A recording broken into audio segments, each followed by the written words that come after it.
La Muqaddima d'Ibn Khaldoun, préface suite.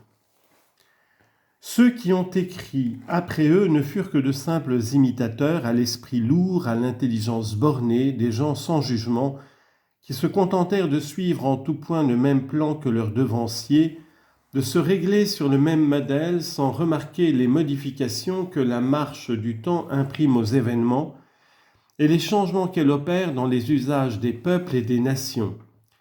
Ces hommes ont tiré de l'histoire des dynasties et des siècles passés une suite de récits que l'on peut regarder comme de vains simulacres, dépourvus de substance, comme des fourreaux d'épée auxquels on aurait enlevé les lames.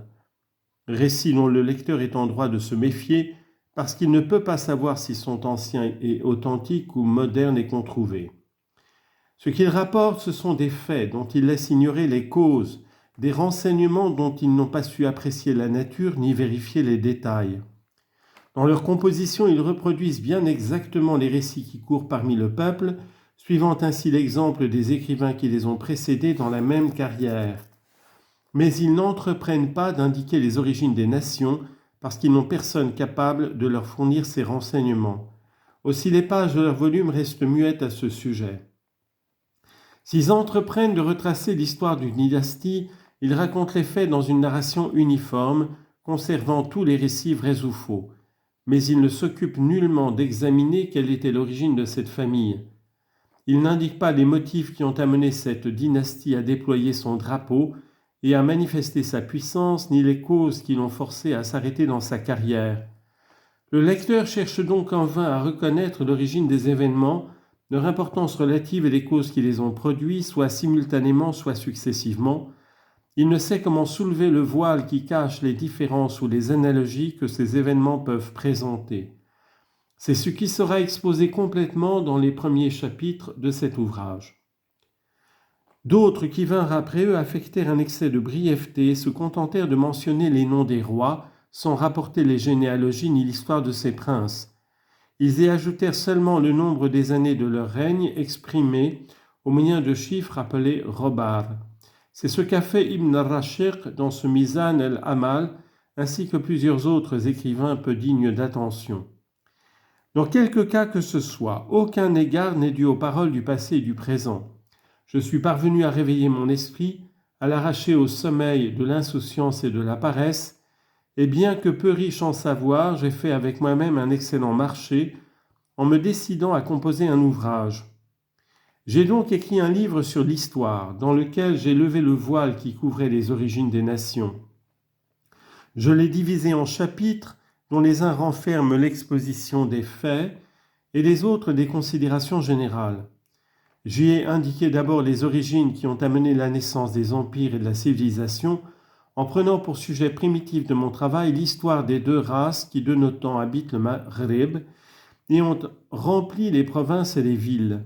J'y ai parlé des dynasties à longue durée et des empires éphémères que ces peuples ont fondés, et j'ai signalé les princes et les guerriers qu'ils ont produits dans les temps anciens. Ces deux races, ce sont les Arabes et les Berbères, les seules nations qui occupent le Maghreb ainsi que chacun sait. Elles y ont demeuré pendant tant de siècles que l'on peut à peine s'imaginer qu'à une certaine époque elles ne s'y trouvaient pas. Hormis ces deux peuples, on ne connaît aucune race d'hommes qui habitent ce pays. J'ai discuté avec grand soin les questions qui se rattachent au sujet de cet ouvrage. J'ai mis mon travail à la portée des érudits et des hommes du monde. Pour son arrangement et sa distribution, j'ai suivi un plan original, ayant imaginé une méthode nouvelle d'écrire l'histoire et choisi une voie qui surprendra le lecteur, une marche et un système tout à fait à moi. En traitant ce qui est relatif à la civilisation et à l'établissement des villes, j'ai développé tout ce qu'offre la société humaine en fait de circonstances caractéristiques. De cette manière, je fais comprendre les causes des événements et savoir par quelle voie les fondateurs des empires sont entrés dans la carrière.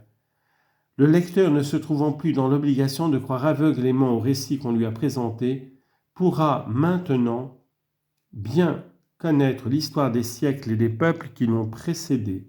Il sera même capable de prévoir les événements qui peuvent surgir dans l'avenir. J'ai divisé mon ouvrage en 3 livres précédés de plusieurs chapitres. préliminaires, muqaddimat, c'est-à-dire prolégomènes, renfermant des considérations sur l'excellence de la science historique, l'établissement des principes qui doivent lui servir de règles et un aperçu des erreurs dans lesquelles les historiens sont exposés à tomber. Le premier livre traite de la civilisation et de ses résultats caractéristiques, tels que l'empire, la souveraineté, les arts, les sciences, les moyens de s'enrichir et de gagner sa vie. Il indique aussi les causes auxquelles ces institutions doivent leur origine. Le second livre renferme l'histoire des Arabes, de leurs diverses races et dynasties, depuis la création du monde jusqu'à nos jours. On y trouve aussi l'indication de quelques peuples célèbres qui ont été leurs contemporains et qui ont fondé des dynasties. Tels sont les Nabatéens, les Assyriens, les Perses, les Israélites, les Coptes, les Grecs, les Turcs et les Romains. Le troisième livre comprend l'histoire des Berbères et de leurs parents, les Zénatas, avec l'indication de leur origine, de leurs diverses tribus, des empires qu'ils ont fondés, surtout dans le Maghreb.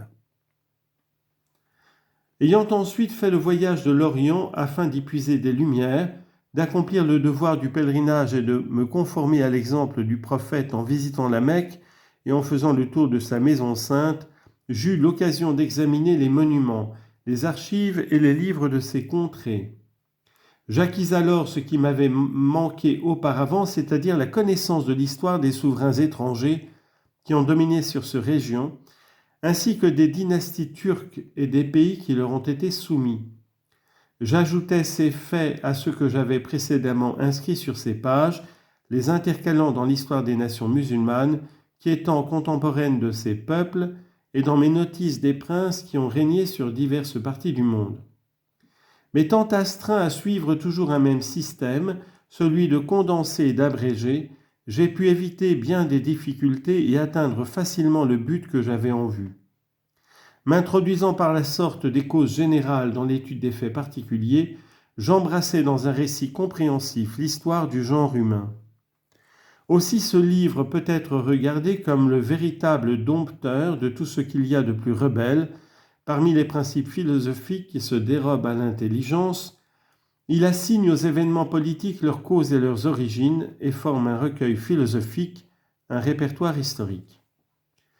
Comme il renferme l'histoire des Arabes et des Berbères, peuples dont les uns habitent des maisons et les autres des tentes, qu'il traite des grands empires contemporains de ces races, qu'il fournit des leçons et des exemples instructifs touchant les causes primaires des événements et des faits qui en ont résulté, je lui ai donné pour titre Kitab al-Ibar ou Diwan al-Mubtada wal-Khabar fi Ayyam al-Arab wal-Ajam wal-Barbar wal-Man asarahum min dhul sulhan al-Akbar, à savoir le livre des exemples instructifs et le recueil du sujet et de l'attribut, ou bien des origines et de l'histoire des peuples, contenant l'histoire des Arabes, des peuples étrangers, des Berbères et des grandes dynasties qui leur ont été contemporaines. Pour ce qui concerne l'origine des peuples et des empires, les synchronismes des nations anciennes, les causes qui ont entretenu l'activité ou amené des changements chez les générations passées et chez les diverses nations. Pour tout ce qui tient à la civilisation, comme la souveraineté, la religion, la cité, le domicile, la puissance, l'abaissement, l'accroissement de la population, sa diminution, les sciences, les arts, le gain, la perte, les événements amenés par des révolutions y retentissant au loin, la vie nomade, celle des villes, les faits accomplis et ceux auxquels on doit s'attendre. J'ai tout embrassé et j'en ai exposé clairement les preuves et les causes. De cette manière, l'ouvrage est devenu un recueil unique, attendu que j'y ai consigné une foule de notions importantes et de doctrines naguère cachées et maintenant faciles à entendre. J'avoue toutefois que parmi les hommes des différents siècles, nul n'a été plus incapable que moi de parcourir un champ si vaste. Aussi je prie les hommes habiles et instruits d'examiner mon ouvrage avec attention, sinon avec bienveillance, et lorsqu'ils rencontreront des fautes, de bien vouloir les corriger, en me traitant toutefois avec indulgence. La marchandise que j'offre au public aura peu de valeur aux yeux des savants, mais par un aveu franc, on peut détourner le blâme et l'on doit toujours compter sur l'obligeance de ses confrères. Je prie Dieu de rendre mes actions pures devant lui, je compte sur lui, et c'est un excellent protecteur, comme le dit le Coran, sourate 3, verset 167.